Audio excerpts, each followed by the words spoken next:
Le verre de contact, ça ne date pas d'hier. Leonardo da Vinci y avait pensé dès 1508. Non, mais c'était tout un génie.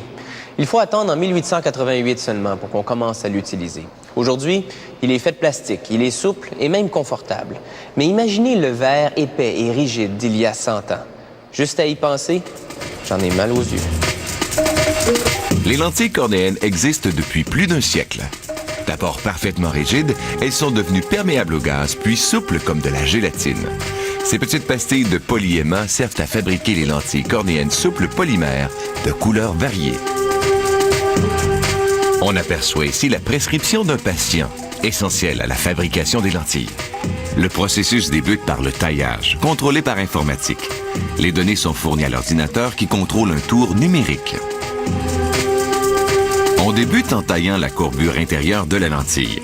Ce tour numérique informatisé, tournant à la vitesse de 6000 tours minute, est muni de diamants industriels. Il taille la surface interne, celle qui touche la cornée.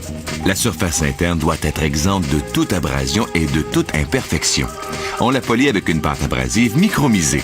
Le polissage est une étape cruciale, car elle permet d'assurer un excellent confort et une vision parfaite. Un technicien mesure l'épaisseur de la lentille avec une jauge extrêmement précise. On taille maintenant la surface externe, celle qui touche à la paupière. La lentille est collée avec de la cire tiède spéciale. Lorsque la lentille sera terminée, on enlèvera la cire avec un appareil à ultrasons. La cire prend la forme voulue en seulement quelques secondes.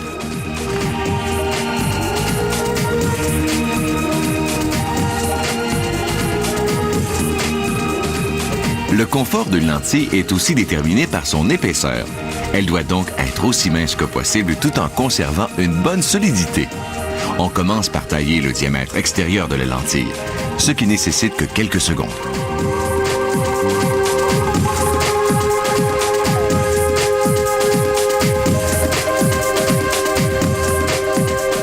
On polit maintenant la surface externe de la lentille. Ce polissage, effectué à grande vitesse, nécessite une pâte abrasive, de l'huile et un petit morceau de tissu de coton et de polyester. Cet appareil polit plusieurs lentilles à la fois. Cette étape ne dure même pas 60 secondes. Tout est informatisé, assurant une qualité irréprochable. Par la suite, un technicien polit les bords de la lentille.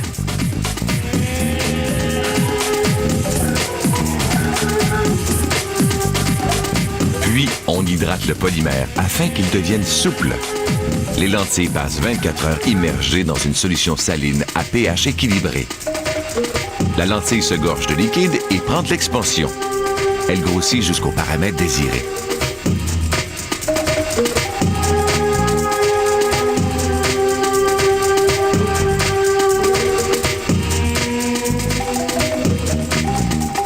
Ce topographe optique sert à vérifier, grâce à une distribution de couleurs, si la répartition des puissances induites dans la lentille est exacte, assurant ainsi au patient une vision parfaite.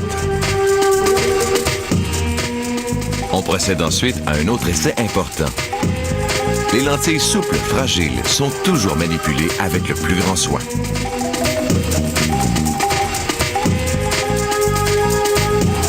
Cet appareil, appelé frontofocomètre, vérifie l'exactitude de l'optique de la lentille.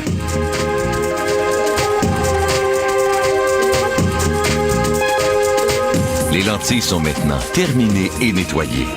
Puis, elles sont entreposées dans des contenants remplis d'eau saline.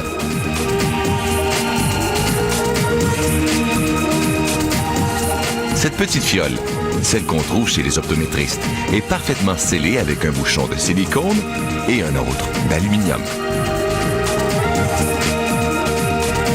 Les fioles sont placées dans un stérilisateur à une température de 121 degrés Celsius pendant 1 heure et demie. Le contenant demeurera stérile durant une période de 7 ans s'il n'est pas ouvert. La fabrication d'une lentille exige 14 étapes. Si on exclut le processus d'hydratation assez long, la fabrication d'une lentille ne demande que 15 minutes. On arrive ainsi à en fabriquer plus de 1000 à chaque jour, toutes fabriquées à partir de ces minuscules pastilles colorées.